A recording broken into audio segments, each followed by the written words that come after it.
Islam. 20, Islam. As always, is a blessing and honor. 20! It's a blessing and honor to come before you on this holy night, the Friday night for Muslims all over the world. On this day, we bow ourselves down in humble and submissive obedience to give all perfect praises to the one God, the true God, who is the author and the creator of all the world and universes. He has created people from heaven to earth. And those who are in his blessings. And our holy prophet Noble Drew Ali said that if you was with me 2,000 years ago, you are with me today. And those of us who are true and faithful, trying our best to uplift fallen humanity, especially the youth, the Asiatic Muslim, the Moorish American Muslim. Because it is time now for us to become unified. As John baptized, he baptized them in water to wash their bodies because he has showed them how to make their hearts and minds pure with love. And then comes his cousin Jesus, who teaches them the prophecy. And the prophecy is goodwill on earth to men, peace on earth, and goodwill to men. That is what he said. And the only way we're going to have peace on earth and goodwill to men is that we as men begin to practice this will, this true and divine will that was given to us by the great God Allah, to learn to love instead of hate. Well, we have become so caught up in the material world that in God we trust is not the God of our creation. It is not the God of our image. It is the God of a green dollar bill that should fall at any time. Remember, the dollar is only backed by the country from which we come. We are the gold masters. We are the ancient Hebrews. We are the Moroccans. We are the Moors, the men of our races.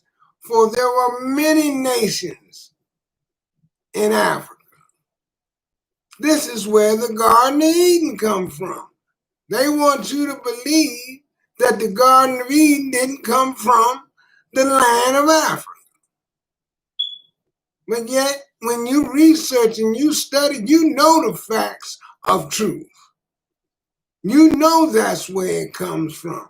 The European, when he got his heart together, he began to connive, to steal, and to take, and to enslave, and in bondage, all of those that he could. And how was he able to do this in someone else's country? We didn't know anything about the one-buck shotgun. We're fighting with something that we have no power over. But it's time now. The prophet says it's going to take us 50 years to know and learn what he has come and done. The 50 years is over. What he has come and done was gave us our nationality and our spirituality back. That's why I keep telling you, don't let nobody tell you or inform you that you 3/5 of a man. Because if you 3/5 of a man, then 2/5 is missing. Then you have to ask yourself, praise be to God, what 2/5 is missing that I don't understand? But you're going to understand because I'm going to give you the answer. The 2/5 that was missing was your religion and your nationality. Your Islamic religion and your Moorish nationality. That's what was missing. Today, you are not a citizen because of no 14th and 15th Amendment. Studying the 14th and the 15th Amendment. The 14th and the 15th Amendment was created by this Congress, this House, the conservatives, the liberals, to restore the Lee's family's name back into the American history. Because remember now, we talking Civil War. We ain't on nobody else's land. We fighting right here in our land. And anybody that fight against Abraham Lincoln, who was the executive ruler of the United States of America Republic, was a seditionist. And a seditionist has no rights. He is a traitor. But what the Congress did, they came up with a way to give the Southerners who fought against the Union a way to retain their righteous, as they say, their good name. But the truth of the matter is, they made a law, so you can't call them traitors. By the 14th and the 15th Amendment, they are not traitors, they are traitors. They were slave mongers. They even tried to kill President Lincoln because he wanted to free the people, not because of his heart.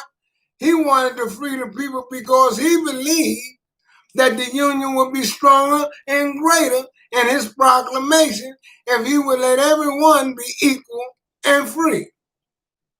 In his book, he said, if I could save this Union without freeing the slaves, surely I would. But there's no other way to save the Union but to free the slaves. And not only did he free the slaves, my brothers and my sisters, he put guns in their hands and put blue uniforms on them, and they the one won the war. We fought because we thought that we would receive the rights of citizens here in America for our bravery, for our undying caring.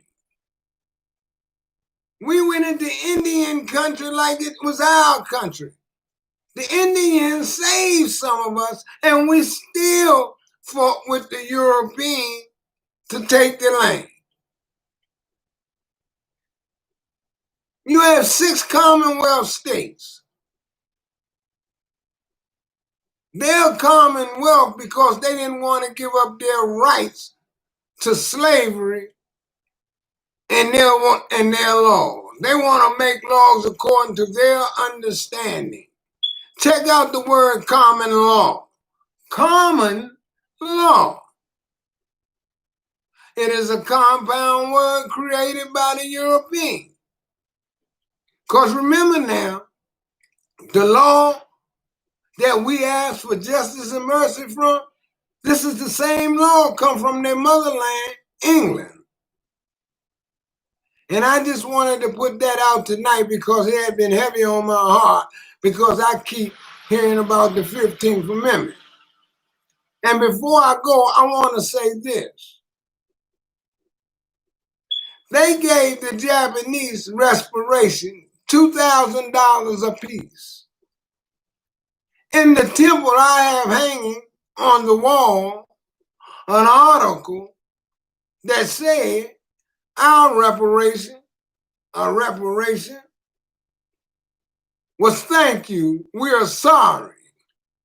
Sorry, my great-great-grandfather died. My great-great-grandmother died. My uncle served you. My uncle tilled the soil. Sorry, give me what my uncle and aunt earned. Sorry? Yes, you're sorry. You're sorry because you're not man enough to stand up and accept the fact that you did a dis-error and a discourse to history.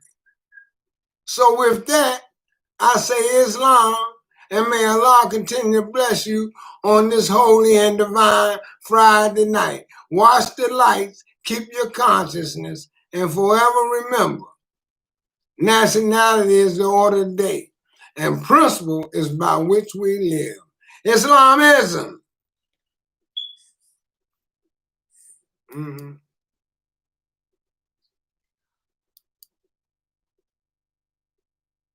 Oh, man.